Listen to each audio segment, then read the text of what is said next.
Hi friends, welcome back to our channel. எல்லாரும் எப்படி இருக்கீங்க? கண்டிப்பாக நல்லா இருப்பீங்க நம்புகிறேன்.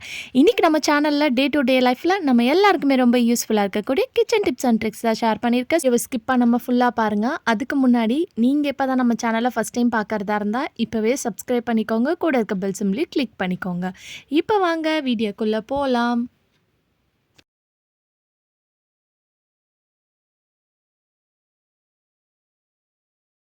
நம்ம தோசைக்கல்ல மீனெல்லாம் வந்து ஃப்ரை பண்ணதுக்கப்புறம் அந்த ஸ்மெல் வந்து பார்த்திங்கன்னா இருக்கும். ஸோ நெக்ஸ்ட் டைம் நீங்கள் தோசை ஊற்றினாலும் உங்களுக்கு அந்த தோசையில் அந்த ஸ்மெல் வரும். இல்லை ஆம்லேட் போட்டிங்கன்னா கூட அந்த ஸ்மெல் வந்து பார்த்திங்கன்னா இருக்கும். ஸோ நீங்கள் எப்போவுமே வந்து நான்வெஜ் சமைச்சதுக்கப்புறம் இந்த டிப்பை வந்து ஃபாலோ பண்ணிக்கோங்க. கொஞ்சமாக வந்து அந்த தோசைக்கல்லாக இருந்தாலும் சரி, ஃப்ரை பண்ணுற அந்த ஃப்ரை பேனாக இருந்தாலும் அதில் வந்து கொஞ்சமாக சால்ட்டு சேர்த்துக்கிட்டு லெமன் ஜூஸ் அப்படி இல்லைன்னா வினிகர்.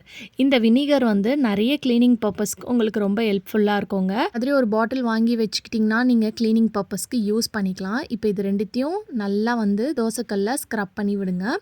இதுக்கப்புறம் இதை வந்து நல்லா இந்த மாதிரி தேய்ச்சிட்டு வாஷ் பண்ணிவிட்டு நார்மலாக நீங்கள் ஸ்க்ரப்பரில் வந்து விம் லிக்விடு இல்லைனா சோப்பு நம்ம எது யூஸ் பண்ணுவோமோ அந்த டிஷ் வாஷ் லிக்விடை யூஸ் பண்ணி நீங்கள் வாஷ் பண்ணிங்கன்னா உங்களுக்கு அதில் இருக்கக்கூடிய எண்ணெய் பிசுக்கும் வந்து பார்த்திங்கன்னா போயிடும். ஸ்மெல்லும் வந்து பார்த்திங்கன்னா உங்களுக்கு இருக்காது. ஸோ கண்டிப்பாக நீங்கள் நெக்ஸ்ட் டைம் வந்து தோசைக்கல்ல ஃபிஷ்ஷோ இல்லை ஆம்லேட்டோ போட்டிங்கன்னா இந்த மெத்தடில் க்ளீன் பண்ணி பாருங்கள். கண்டிப்பாக உங்களுக்கு வந்து ரொம்பவே வந்து யூஸ்ஃபுல்லாக இருக்கும். இந்த டிப்பு ட்ரை பண்ணி பாருங்கள். நல்லா க்ளீன் ஆகிடுச்சு பாருங்கள். ஸோ கண்டிப்பாக இந்த டிப் பிடிச்சிருந்துச்சுன்னா இந்த வீடியோக்கு ஒரு லைக் கொடுங்க. நிறைய பேர் வந்து சேனலை சப்ஸ்கிரைப் பண்ணாமல் பார்க்குறீங்க. ஸோ சப்ஸ்கிரைப் பண்ணிக்கோங்க. தேங்க்யூ. அடுத்த டிப் என்னென்னு பார்க்கலாம்.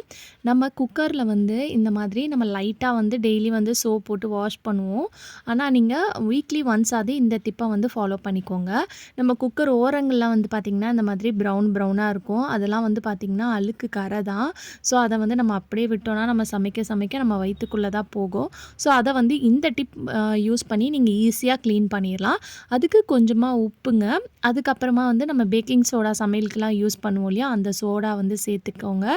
சேர்த்துட்டு கொஞ்சமாக தண்ணி சேர்த்துட்டு நம்ம மாத்திரையெல்லாம் யூஸ் பண்ணதுக்கப்புறம் அந்த மாத்திரை கவரை தூக்கி போடுவோம் இல்லையா, அதை தூக்கி போடாமல் அதை வச்சு நீங்கள் க்ளீன் பண்ணிங்கன்னா ஈஸியாக க்ளீன் பண்ணிடலாம். ஸோ ஆல்ரெடி வந்து நான் மாத்திரை கவரை வந்து நம்ம என்ன மாதிரி பர்பஸ்க்கு யூஸ் பண்ணலான்ற ஒரு வீடியோ வந்து ஷேர் பண்ணியிருக்கேன். அந்த வீடியோ இன்னும் நீங்கள் பார்க்கலிங்கன்னா அதை வந்து நான் உங்களுக்கு கார்ட்ஸில் கொடுக்குறேன். வேணுன்றவங்க செக் பண்ணி பாருங்கள். இப்போ இந்த மாத்திரை கவரை வச்சு நல்லா இந்த மாதிரி தேய்ச்சி ஸ்க்ரப் பண்ணி விடும்போது அந்த அழுக்கு வந்து பாருங்கள், அந்த தண்ணியோட கலரே உங்களுக்கு சேஞ்ச் ஆயிடுச்சு. ஸோ இந்த அளவுக்கு வந்து பார்த்திங்கன்னா அழுக்கு இருக்குது இதில். ஸோ இந்த மாதிரி நீங்கள் தேய்ச்சிட்டு அதுக்கப்புறம் நார்மலாக ஸ்க்ரப்பரை போட்டு நீங்கள் வாஷ் பண்ணிவிட்டு க்ளீன் பண்ணி எடுத்துக்கலாம். இப்போ வந்து பாருங்கள் எந்த அளவுக்கு நல்லா பளிச்சுன்னு இருக்குன்னு சொல்லிட்டு. ஸோ ஈஸியாக வந்து பார்த்திங்கன்னா நீங்கள் இந்த வேலையை வந்து முடிச்சிடலாம். கண்டிப்பாக ட்ரை பண்ணி பாருங்கள். அடுத்த டிப் என்னென்னு பார்க்கலாம். இந்த மாதிரி மசாலாஸ்லாம் நம்ம அரைச்சி வந்து கண்டெய்னரில் போட்டு ஸ்டோர் பண்ணி வச்சுருப்போம். அது கொஞ்ச நாள்லேயே வந்து பார்த்திங்கன்னா இந்த மாதிரி கட்டி கட்டியாக மாறிடும். ஸோ அது மாறாமல் இருக்கிறதுக்கு நம்ம வீட்டில் இருக்கக்கூடிய ஒரு பொருளை மட்டும் இது கூட நீங்கள் போட்டு வச்சிங்கன்னா போதும். எப்போவுமே வந்து உங்களுக்கு ஃப்ரெஷ்ஷாக இருக்கும். அது என்னன்னு பார்த்தீங்கன்னா நம்ம வீட்டில் யூஸ் பண்ணக்கூடிய பெருங்காயத்தூள் தான் வந்து சேர்த்துக்க போகிறோம். இதில் கொஞ்சமாக வந்து சேர்த்துக்கோங்க, ரொம்ப சேர்த்துக்க வேணாம். ஒரு சிட்டிகை அளவுக்கு சேர்த்துக்கிட்டா போதும். மசாலா அளவுக்கு வந்து ஒரு சிட்டிகை அளவுக்கு சேர்த்தா போதும். இதை விட அதிகமாக இருந்துச்சுன்னா நீங்கள் இன்னும் கொஞ்சம் சேர்த்துக்கோங்க. சேர்த்துட்டு இதை நல்லா ஃபுல்லாக கீழேருந்து மேலே வரைக்கும் நல்லா வந்து இந்த மாதிரி மிக்ஸ் பண்ணி விடுங்க. ஸோ இந்த மாதிரி நல்லா ஃபுல்லாக வந்து மிக்ஸ் பண்ணி ஸ்ப்ரெட் பண்ணி விடும்போது அது வந்து உங்களுக்கு எப்போவுமே வந்து ஃப்ரெஷ்ஷாக இருக்கும். மசாலா எந்த மசாலா ஐட்டமாக இருந்தாலும் நீங்கள் இந்த டிப்பை வந்து ஃபாலோ பண்ணிக்கலாம்.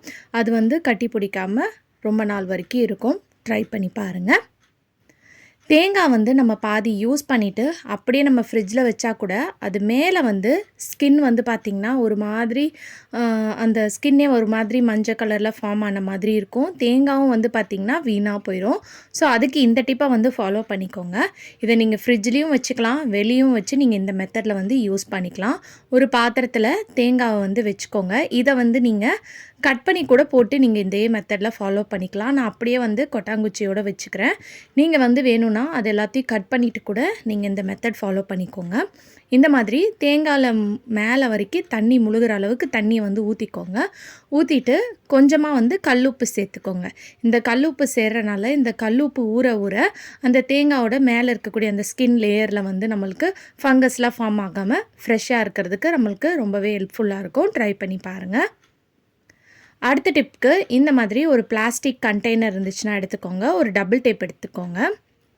இப்போ இந்த டபுள் டேப்பை கொஞ்சமாக கட் பண்ணிவிட்டு அந்த கண்டெய்னரை பேக் சைடில் வந்து நம்ம ஒட்டிக்கலாம். ஸோ இந்த மாதிரி ஒட்டினதுக்கப்புறம் இதுக்கு மேலே நம்ம வீட்டில் நிறைய பீங்காங் பிளேட் வந்து யூஸ் பண்ணாமல் வச்சுருப்போம் இல்லையா, அந்த மாதிரி பிளேட் இருந்துச்சுன்னா எடுத்துக்கோங்க. அந்த பிளேட்டை வந்து இதுக்கு மேலே ஒட்டிக்கோங்க இந்த மாதிரி. ஸோ இது வந்து நீங்கள் டபுள் டேப் இல்லாமல் ஃபெவிஸ்டிக் அந்த மாதிரி வாங்கி ஒட்டினீங்கன்னா இன்னும் நல்லா க்ரிப்பாக ஸ்ட்ராங்காக வந்து பார்த்திங்கன்னா உங்களுக்கு ஒட்டிக்கும். என்கிட்ட அது இல்லை, அதனால நான் டபுள் டேப்பில் வந்து உங்களுக்கு பண்ணி காமிச்சிருக்கேன். இந்த பிளேட்டுக்கு ஏற்ற மாதிரி கீழே இருக்கக்கூடிய அந்த கண்டெய்னர் சைஸ் நீங்கள் எடுத்துக்கணும். அப்படி இல்லைன்னா நீங்கள் மேலே வைக்கும்போது அது பேலன்ஸ் இல்லாமல் கீழே விழுந்துடும். இப்போ நடுவில் வந்து பார்த்திங்கன்னா ஒரு கிளாஸ் வச்சுட்டு அதில் வந்து ஸ்பூனெல்லாம் வந்து நம்ம போட்டு வச்சுக்கலாம். உங்கள் வீட்டில் ஆர்கனைசர்லாம் வந்து இல்லை ஷெல்ஃபில் வந்து அடுக்கி வைக்க இடம் இல்லைன்னா இந்த டிப்பை ஃபாலோ பண்ணிக்கோங்க. ஸோ ஒரு பழைய பிளேட்டும் ஒரு பாக்ஸும் இருந்தால் போதும், சூப்பரான ஒரு ஆர்கனைசர் நீங்களே வீட்டில் ரெடி பண்ணிடலாம். இதை சுற்றி நீங்கள் மசாலா ஐட்டம்ஸ்லாம் வந்து நீங்கள் அடுக்கி வச்சுக்கலாம். இதுக்கு கீழேயும் வந்து பார்த்திங்கன்னா உங்களுக்கு கேப் இருக்குது. ஸோ அதுக்கேற்ற மாதிரி வச்சுக்கலாம். இதுக்கு பக்கத்துலேயும் வந்து பார்த்திங்கன்னா இந்த மாதிரி நீங்கள் இன்னும் அந்த சைஸ்க்கு ஏற்ற மாதிரி மசாலா ஐட்டம் வச்சுக்கலாம். இல்லை நீங்கள் டைனிங் டேபிளில் கூட நம்ம சால்ட்டு, பெப்பர், பிக்கல்லாம் வைப்போம் இல்லையா, அதுக்கு வந்து நீங்கள் இந்த ஆர்கனைசரை வந்து யூஸ் பண்ணிக்கலாம். இது வந்து பார்த்திங்கன்னா நீங்கள் ரொட்டேட் பண்ணிக்கலாம். ஸோ இது வந்து சிம்பிளாக நீங்கள் வந்து ரெடி பண்ணிடலாம். இதை வந்து உங்கள் கிச்சன் கவுண்டர் டாப்பில் ஒரு ஓரமாக நீங்கள் வச்சிட்டிங்கன்னா நம்ம டே டு டே லைஃப்பில் நம்ம சமைக்கும் போது அப்பப்போ யூஸ் பண்ணக்கூடிய பொருள், மஞ்சத்தூள், மிளகு அதெல்லாம் வந்து எடுத்து யூஸ் பண்ணுறதுக்கு உங்களுக்கு ரொம்பவே வந்து பார்த்திங்கன்னா ஈஸியாக இருக்கும். ஸோ இந்த மாதிரி கேஸ் ஸ்டவ் பக்கத்துலேயே வந்து நீங்கள் வச்சு விட்டுக்கலாம். ஸோ இதுக்காக நம்ம கடையில் வாங்கி ஆர்கனைசர் யூஸ் பண்ணணும்னு இல்லாமல் வீட்டில் இருக்கக்கூடிய பொருளை வச்சு நீங்களே வந்து பார்த்திங்கன்னா ஈஸியாக சூப்பரான ஒரு ஆர்கனைசர் ரெடி பண்ணிடலாம். அதே மாதிரி நம்ம வீட்டில் இருக்கக்கூடிய கிளாஸஸ்லாம் கூட நீங்கள் அடுக்கி வச்சுக்கலாம். இப்போ ஒரு கிளாஸ் மேலேயே ஒரு 3லேருந்து 4 கிளாஸ் கூட நீங்கள் அடுக்கி வச்சிட்டிங்கன்னா பக்கத்தில் இன்னும் கொஞ்சம் இடம் இருக்கும். இந்த இடத்துல நீங்கள் குட்டி குட்டி டம்ளர்ஸு, குட்டி குட்டி பவுல்ஸு, குட்டி குட்டி பாத்திரம் இருந்துச்சுன்னா கூட நீங்கள் அடுக்கி வச்சுக்கலாம். கண்டிப்பாக ட்ரை பண்ணி பாருங்கள். அதே மாதிரி நம்ம வெஜிடபிள்லாம் போட்டு வைக்கிற ரேக் வாங்கி வச்சுருப்போம். அந்த ரேக் இருந்துச்சுன்னா கூட நீங்கள் உங்கள் வீட்டில் பாத்திரம் அடுக்க இடம் இல்லை அப்படின்னா நிறைய பாத்திரத்தை வந்து அடுக்கி வைக்கலாம். அந்த வீடியோ வந்து நான் ஆல்ரெடி வந்து போட்டிருக்கேன். ஸோ அதை வந்து நீங்கள் இன்னும் செக் பண்ணி பார்க்கலன்னா உங்களுக்கு கார்ட்ஸில் கொடுக்குறேன், டிஸ்கிரிப்ஷனில் கொடுக்குறேன், வேணுன்றவங்க செக் பண்ணிக்கோங்க. ஸோ பார்க்காதவங்களுக்காக நான் வந்து கவுண்டர் டாப் பக்கத்துலேயே உங்களுக்கு வச்சு காமிச்சிருக்கேன். ஸோ இந்த மாதிரி நான் ரவுண்ட் ஷேப்பில் வச்சுருக்கேன். நீங்கள் ஸ்கொயர் ஷேப்பில் எடுத்திங்கன்னா இன்னும் உங்களுக்கு நிறைய இடம் இருக்கும். அதில் வந்து மேலே டம்ளர்ஸு, கிண்ணம், பிளேட்லாம் வச்சுட்டு கீழே அடியில் கூட நீங்கள் ஏதாவது பாத்திரங்கள் வந்து அடுக்கி வச்சுக்கலாம். ஸோ உங்கள் வீட்டில் கிச்சனில் வந்து ஷெல்ஃப் இல்லை, இடம் இல்லைன்னு நினச்சிங்கன்னா கண்டிப்பாக இந்த டிப்லாம் ட்ரை பண்ணி பாருங்கள். நம்ம எண்ணெய் ஊற்றுனதுக்கப்புறம் பேலன்ஸ் கவரில் இன்னும் கொஞ்சம் இருக்கும் இல்லையா, அதை வந்து அப்படியே இப்படி வச்சு ஒரு 20 நிமிஷத்துலேருந்து ஒரு அரை ஹவர் அப்படியே விடுவோம். சொட்டு சொட்டாக வந்து பார்த்திங்கன்னா விழும். அந்த மாதிரி பண்ணாமல் இந்த டிப்பை ட்ரை பண்ணி பாருங்கள். நம்ம எந்த சைடு வந்து கட் பண்ணி ஊற்றிருக்கோமோ அதுக்கு சைடில் இந்த மாதிரி ஒரு 2-3 கட் வந்து கட் பண்ணி விடுங்க. ஸோ இந்த மாதிரி நீங்கள் கட் பண்ணும்போது கட் பண்ணிவிட்டு அதுக்கப்புறமா வந்து நீங்கள் ஊற்றுனீங்கன்னா அதில் இருக்கக்கூடிய எல்லா எண்ணெயும் வந்து பார்த்திங்கன்னா உங்களுக்கு மொத்தமாக வந்து பார்த்திங்கன்னா வந்துடும். ஸோ கண்டிப்பாக இந்த டிப்பு ரொம்ப யூஸ்ஃபுல்லாக இருக்கும். இந்த மாதிரி சின்ன சின்ன டிப்லாம் தெரிஞ்சு வச்சுட்டிங்கன்னா என்றைக்காவது ஒரு நாள் உங்களுக்கு டே டு டே லைஃப்பில் ரொம்ப யூஸ்ஃபுல்லாக இருக்கும். ட்ரை பண்ணி பாருங்கள். ஓகே ஃப்ரெண்ட்ஸ், இன்றைக்கி வீடியோவில் நான் ஷேர் பண்ணி இந்த டிப்லேருந்து ஏதாவது ஒரு டிப் கண்டிப்பாக உங்களுக்கு யூஸ்ஃபுல்லாக இருக்கும். அப்படி யூஸ்ஃபுல்லாக இருந்துச்சுன்னா மறக்காமல் நம்ம சேனலை லைக் பண்ணுங்கள், ஷேர் பண்ணுங்கள், கமெண்ட் பண்ணுங்கள், சப்ஸ்கிரைப் பண்ணிக்கோங்க. தேங்க்யூ ஃபார் வாட்சிங்.